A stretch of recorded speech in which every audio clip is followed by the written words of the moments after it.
नमस्कार, हमारे इस खास शो मिशन 24 टारगेट ओबीसी में आपका स्वागत है। आपके साथ मैं हूं रवि ठाकुर। राहुल गांधी की संसद सदस्यता खत्म होने के बाद देश में अब एक नए सिरे से सियासत शुरू हो गई है। राहुल गांधी पर यह कार्रवाई मोदी सरनेम को लेकर दिए एक बयान के आधार पर हुई और अब इसी बयान को बीजेपी ओबीसी से जोड़ रही है। अभियान ओबीसी वोटर्स के लिए बीजेपी राहुल गांधी के बयान को ओबीसी समाज के अपमान के तौर पर भुनाने की कोशिश में लगी हुई है। क्या है पूरा प्लान, इस रिपोर्ट में देखिए। नीरव मोदी, ललित मोदी, नरेंद्र मोदी, इन सब के नाम, इन सब चोरों के नाम मोदी मोदी मोदी कैसे? उन्होंने जानबूझकर पिछड़ों का अपमान किया है। ये ओबीसी का मामला नहीं है, ये नरेंद्र मोदी जी और अदानी जी के रिश्ते का मामला है। ये जो बोले मोदी सरनेम के लोग सारे चोर होते हैं, ये किसी ने आवाज रोकी उनकी? इस देश में लोकतंत्र है, इसलिए तो बोल रहे हैं ना वो। राहुल गांधी की लड़ाई ओबीसी समाज पर आई।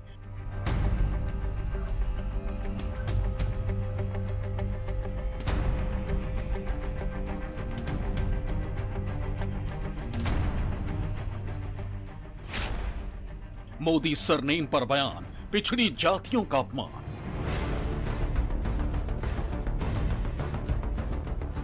पांच साल राहुल गांधी जी ने किसी को अपोलॉजी नहीं किया। ये अपोलॉजी नरेंद्र मोदी जी के लिए नहीं था, ये अपोलॉजी ड्यू था सारे ओबीसी कम्युनिटी के लिए। 24 के लिए बीजेपी ऑन मिशन, ओबीसी का फुल अटेंशन।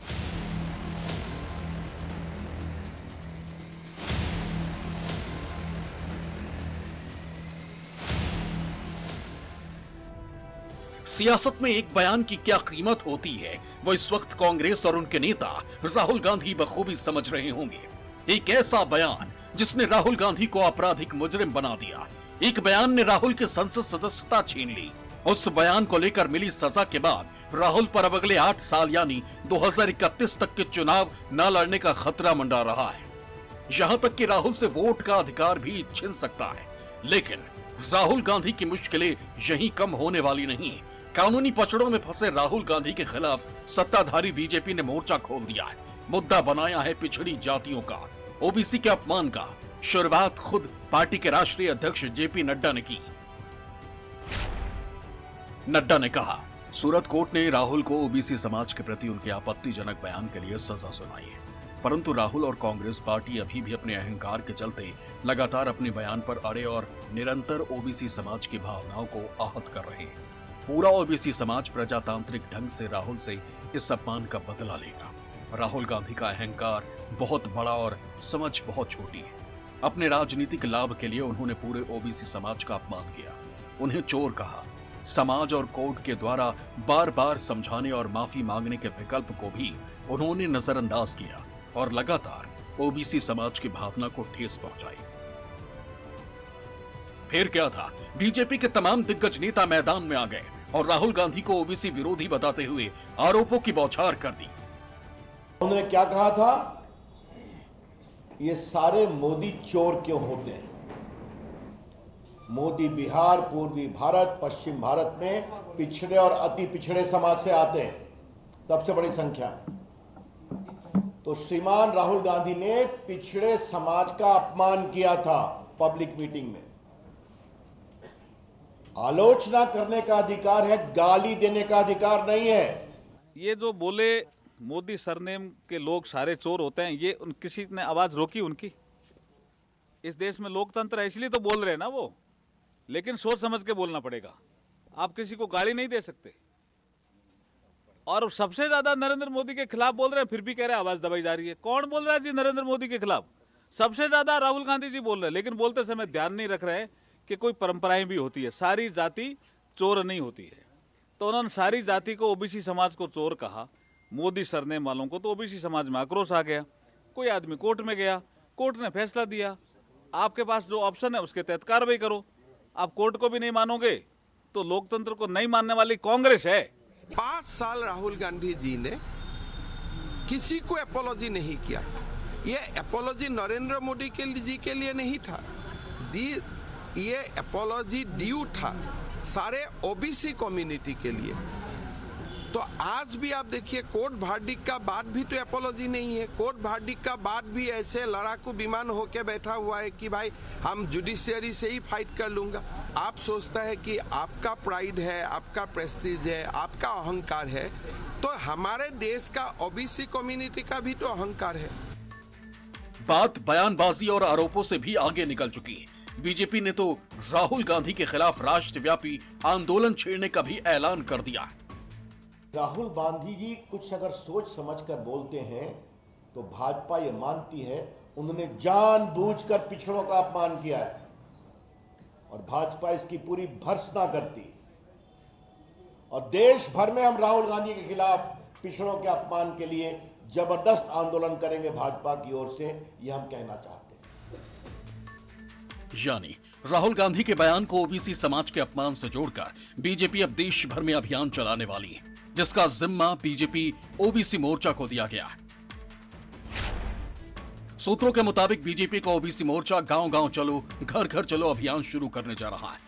पार्टी के स्थापना दिवस 6 अप्रैल से लेकर 14 अप्रैल यानी अंबेडकर जयंती तक बीजेपी देश भर में ये बड़ा अभियान चलाएगी।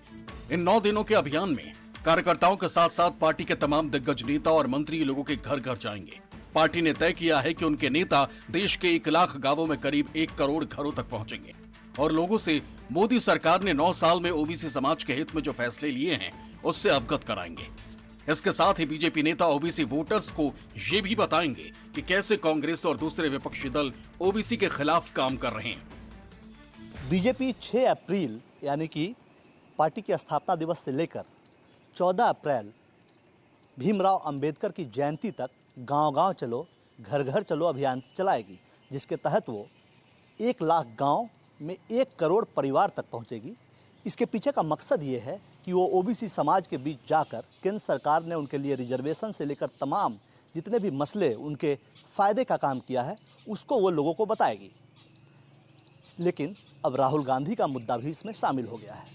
बीजेपी ने राहुल गांधी को सूरत कोर्ट से 2 साल की सज़ा मिलने के बाद, अवमानना मामले में सज़ा मिलने के बाद ये तय किया है कि अपने तमाम मुद्दों के साथ वो राहुल गांधी का मुद्दा भी जोड़ेगी और ओबीसी समाज को ये समझाने का प्रयत्न करेगी कि कांग्रेस पार्टी और राहुल गांधी ओबीसी के खिलाफ हैं, ओबीसी विरोधी हैं। बीजेपी इसे जो सिंपैथी राहुल गांधी के फेवर में जाने वाली है इस सजा होने, सदस्यता जाने से, उसको कम करने की कोशिश कर रही है। और उसके पीछे उन्होंने जो जिस समुदाय के लिए राहुल ने बोला था वो ओबीसी समुदाय है, तो उसको ओबीसी से जोड़ा और कहा ये ओबीसी का अपमान है। ओबीसी इसलिए बीजेपी ने कार्ड प्ले किया है क्योंकि कर्नाटक हो, राजस्थान हो, मध्य प्रदेश हो, या ओबीसी की बड़ी आबादी, और लोकसभा चुनाव के लिए ओबीसी बहुत महत्वपूर्ण है क्योंकि देश की जो पूरी जनसंख्या है उसमें ओबीसी का जो प्रतिशत है 50% से ज्यादा है।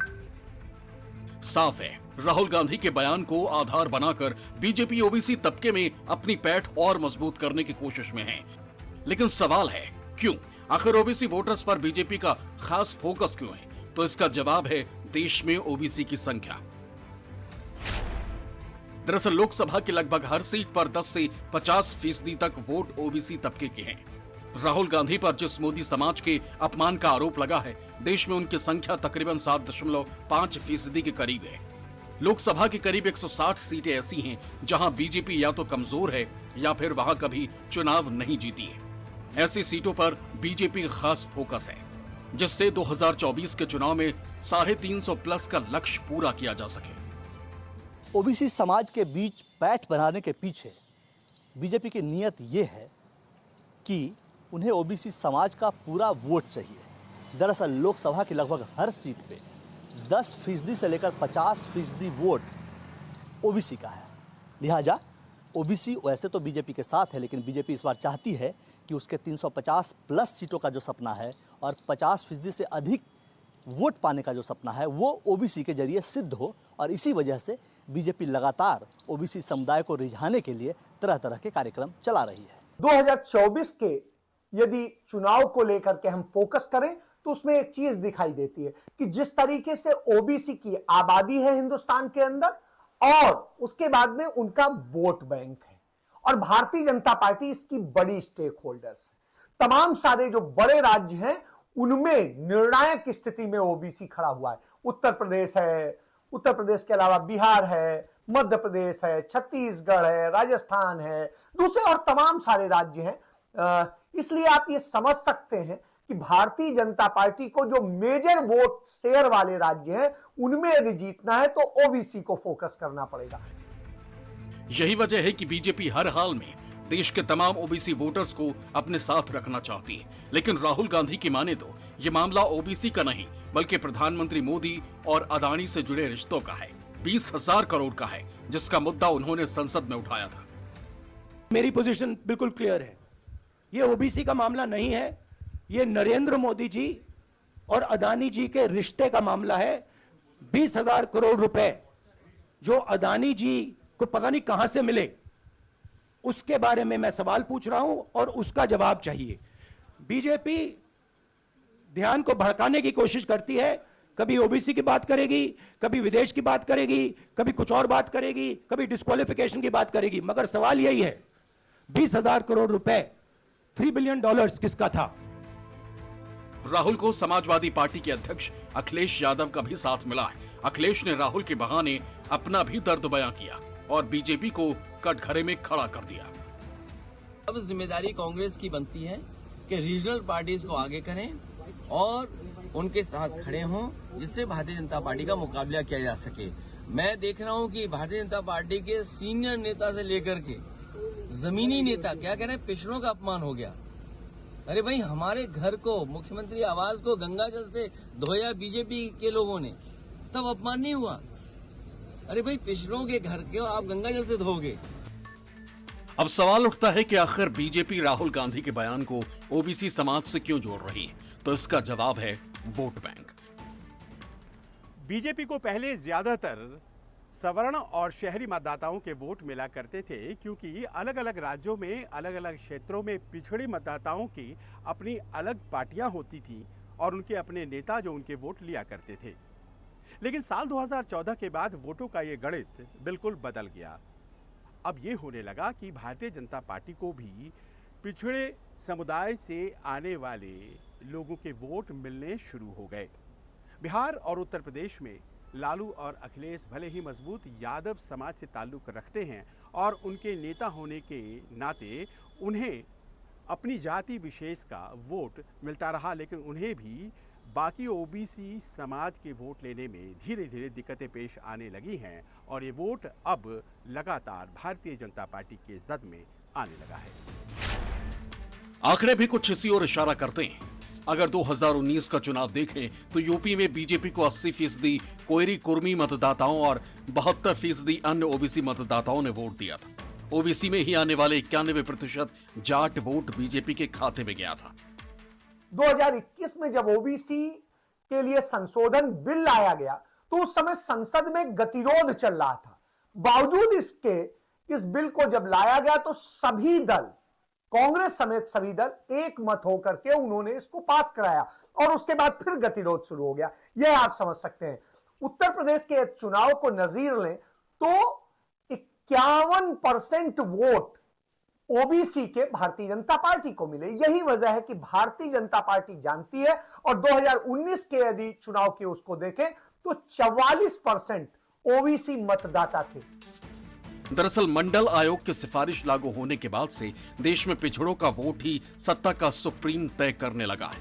शुरुआत में पिछड़ों के वोट पर बड़ी पकड़ क्षेत्रीय दलों के नेताओं की रहती थी, लेकिन अब समीकरण बदल गए हैं। 1996 के लोकसभा चुनाव में जहां कांग्रेस को 25% ओबीसी वोट मिला था, वहीं बीजेपी के हिस्से में 19% ओबीसी वोट आए थे, जबकि क्षेत्रीय दलों को सबसे ज्यादा 49% ओबीसी कोटे के वोट हासिल हुए थे। 2009 तक ओबीसी वोट की स्थिति ऐसी ही रही। तब कांग्रेस को करीब 24% ओबीसी वोट, बीजेपी को 22% और क्षेत्रीय दलों को 42% पिछड़ा वर्ग वोट देता रहा। लेकिन 2019 के लोकसभा चुनाव में ओबीसी वोट का पूरा गणित बदल गया। तब कांग्रेस के खाते में ओबीसी का 15% आया, वहीं बीजेपी के खाते में पिछड़े वर्ग के मतदाता रॉकेट की तरह छलांग लगाकर 44% हो गए, जबकि समाजवादी पार्टी, आरजेडी जैसे क्षेत्रीय दल जो ओबीसी वोटर्स के सहारे अपनी सियासी नैया पार लगाते थे, उनके खाते में महज 27% ओबीसी वोट आए, जिसका नतीजा सबके सामने है। बीजेपी आज देश की सबसे बड़ी पार्टी है। केंद्र में अकेले दम पर सरकार चला सके उतने सांसद हैं। मौजूदा वक्त में देश की 303 लोकसभा सीटों पर बीजेपी का कब्जा। 2024 के चुनाव में बीजेपी अपने सीटों की संख्या को 350 से ज्यादा करने की कोशिश में जुटी। इसके लिए यूं तो पहले से तमाम मुद्दे थे, लेकिन अब उसमें राहुल गांधी का बयान भी जुड़ गया, जिसके बहाने ओबीसी वोटर्स को बीजेपी अपने पाले में करने की कवायद में जुट गई। दिल्ली से कुमार गौरव के साथ ब्यूरो रिपोर्ट, न्यूज़ 24।